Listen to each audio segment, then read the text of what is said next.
của mẹ dậy rồi hả? Good morning, my dear.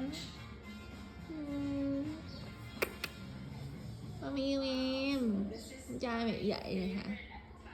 Chào buổi sáng em bé. Con ngủ ngon không? Em bé ngủ ngon không? Ôi, con mỏi hả? Con mỏi, con cần duỗi người hả?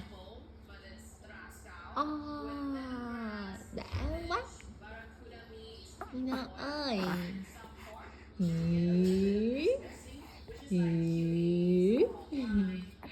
Ê chà. Ai nhỉ? Ai nhỉ? Nino đói bụng chưa con? Em bé đói chưa? Măm măm nhé. Mình đi măm măm nhé.